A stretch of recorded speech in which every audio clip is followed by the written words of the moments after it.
Bro, what is Lake Seminole? What is this place?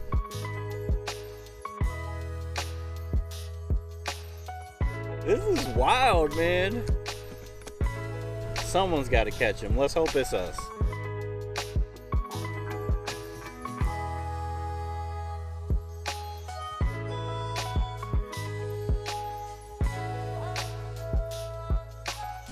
What's up, y'all? Welcome to episode 3 of the Florida Kayak Bass Fishing Challenge series.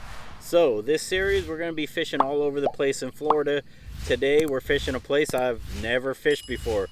That's kind of the point of the challenge in the title challenge series, is a lot of these places I'm going to have never fished before or once or twice.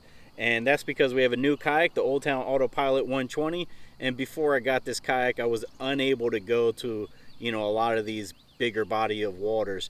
There is an absolute enormous gator in front of us. He's just looking at us. That's not creepy at all. Let me get away from this gator that's just eyeballing me. He is a big one too. So I'm guessing there's a bunch of gators. We already had one pop up right next to us, a little one. And that's a big one that was just eyeballing us. I know someone that is really good kayak angler, was out here yesterday and only caught one fish. So we're definitely hoping that it is fishing better than that. But to be honest, usually I like to catch a limit 5 fish, but we're further north than where I live. I live down near Tampa, Central Florida, and I've been fishing Central Florida and actually further south in South Florida.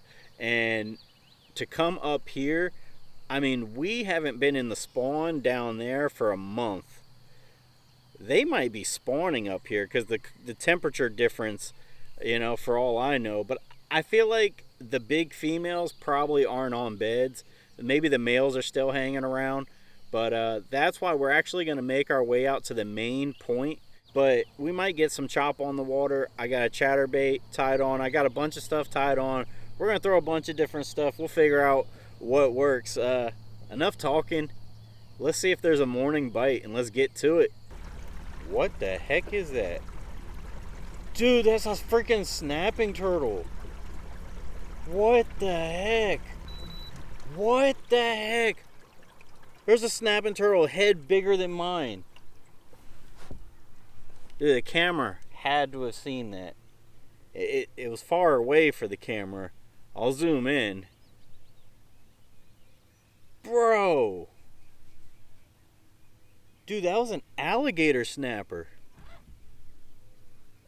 They're the ones with the wicked pointy shells.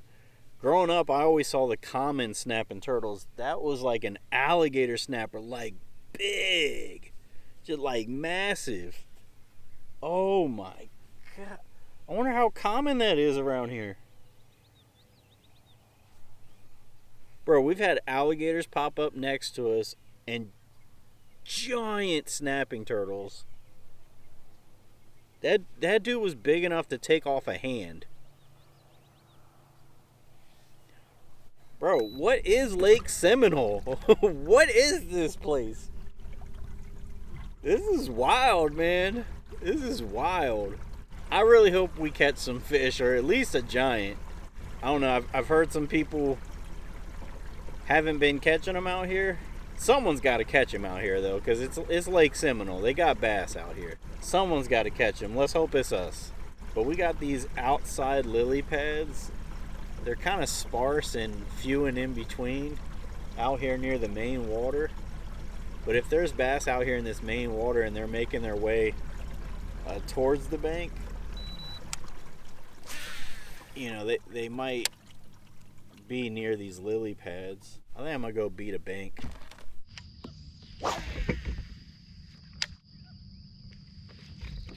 Got one. Start recording.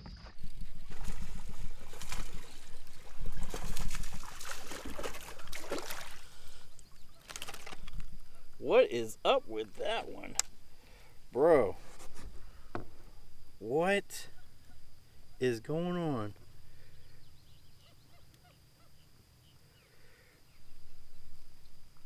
What the heck?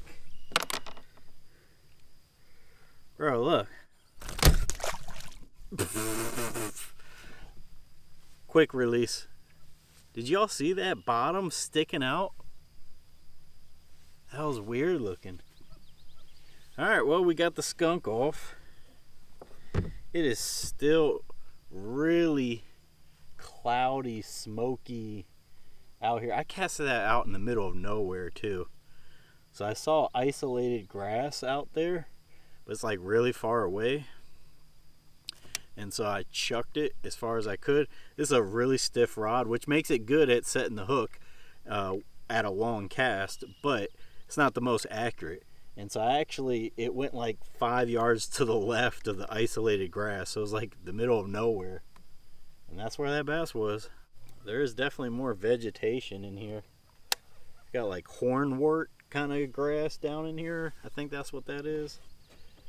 But let's keep making some casts, see if we catch some more.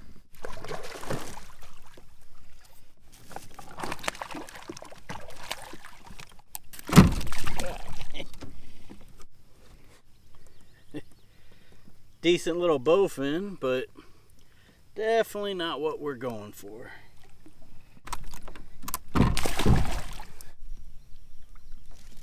Oh, got one.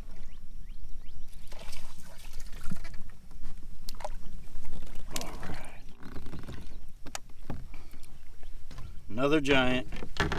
Well, this is actually a lot smaller than the day. It's cold. It's a lot colder than the bass near me. That's the smallest one so far. They're so shallow. I guess if the water's that cold, heck, they could be anywhere. That didn't help me at all.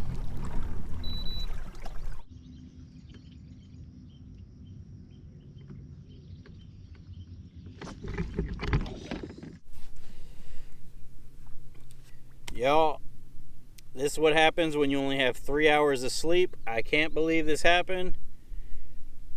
Don't ever do this, but I don't have my PFD. So I got to go all the way back to the boat ramp. And yeah, I got to get that. I'm not supposed to be on the water without that. I can't believe that. Yeah, I just can't. I'm at a loss of words right now, but we got to go back there and get that now. And you know what? I think I know what happened. I think it's underneath my blanket in the car, because I look through the car. I do a once over, before I go and launch the boat, so that I don't leave anything. I don't forget anything. So I usually, I do that, so that stuff like this doesn't happen. It's my first time having a blanket in the back seat. Yeah, my PFD was in the back seat, so that's what happened.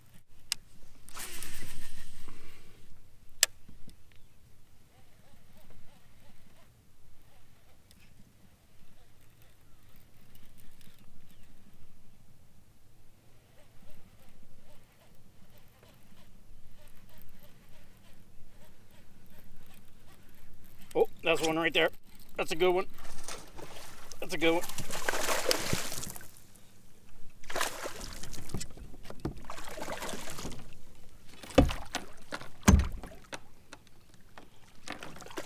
I really got to figure out this net situation. Got it. Oh, the net is backwards. All right. That's a good one. That's exactly where I thought he'd be. Man, I guess we're going to have to come back out here. I was just going to stay back in the creek, go further back in the creek after I got my PFD. But here we are. I figured something out. 18 and a quarter. It's not a bad one. Alright, time to skate back to that dang boat ramp already. Just feel like I finally found the pattern I should have been on. Honestly, I would have done that. That's what I was starting to do in the morning anyways. I was throwing top water, and then I switched to the chatterbait, and I was throwing it out around those lily pads, but I couldn't see the lake. For all I knew, it was just really shallow on this side of the lake, but really it was just, we were still, it goes shallow a little ways out from the bank. And so I just didn't know. I don't have a map, I don't have electronics, and it was so foggy that I couldn't tell. So as you can see, I got my PFD on, and I actually went out and hit the same lily pads, and I think this one was a 15.5 incher. So we caught two decent ones right here where I thought they'd be, just based on looking at the map before I even got out here and even saw the water. But my camera melted, so I'm doing a voiceover right now because the audio actually went out on the camera at this point, because the side of my camera where the mic plugs into was melting. And that's pretty nuts. But the camera doesn't shut off until I decide to run all the way to the other side of the lake. Before that even happens, my rope at the front of my kayak that I launch with got tangled in my trolling motor, so I had to paddle to the bank and untangle that. Then I go across the lake, which took over an hour. I get to the other side of the lake, and my camera's shutting off. I'm like, what is going on? And I'm looking at the side of the camera, it's melting. It actually burned my hand. And so, needless to say, the camera gets shut off, and we're no longer filming. So I'm like, all right, it took forever to get over here, but I'm just going to go back. Halfway across the lake, like dead center of Lake Seminole, my lithium battery dies. 100 amp hours. So I killed 100 amp hours. That's how much I was running around. So I actually didn't do a ton of fishing. I was running around a lot, and it was still early when that died. And so it died in the middle of the lake, and I bring two batteries. So I had to switch my batteries out standing up in the middle of Lake Seminole, and then we just cruised back. But it was like one bad thing after another. We did find that little pattern there, which I'm mentioning because they had two kayak tournaments the very next day out there. Bassmaster and I think it's Florida Kayak Bass Trail. And second place was doing the pattern that I found in that exact spot. All of Lake Seminole, that exact spot in those pads. And then right out there in the main lake part where I was saying, if they're probably out here in this main lake, but they might come up. And that's why I like fishing like the edge of lily pads, and you can kind of go up in it. You can kind of use it as a visual because I don't have electronics. So the guy that was out there in the middle of the lake that won, he actually won both those tournaments. He was entered in both. And so he was fishing out there in the main lake. That's what I would have done myself if I had electronics. And I didn't. But just to see that that's what won, it's like, okay, I was looking at this lake correctly. So that kind of an ego boost for myself, if I'm being honest. And then second place did the pattern that I found that I'm able to fish without electronics. And I'm not sure what third place did, but spoiler, there's not a lot of y'all watching mine, so I'll spoil this. Chris Mitchell fishing, he took fourth place, which was really good. And he fished not the same area I was fishing, but he fished the style that would have been my backup plan. So it was windier the next day, which I think would have been even better for the chatterbait bite in those pads, which turned out to be pretty good for second place. But he was fishing like different main points on the lake, like maybe secondary points. I have to look at a map, but these little points on the lake, right? But he was kind of back behind like little parts of land that stick out, and cattails and reeds and stuff that stick out. You could fish back behind him, and there was current and waves and stuff, but back behind him it was calm. Like he was fishing in front of him, but he was actually catching a good bit of his fish in those kind of calm areas, and so it's a little easier to fish in those areas too. So that's like a good backup plan in case any of y'all are curious about that.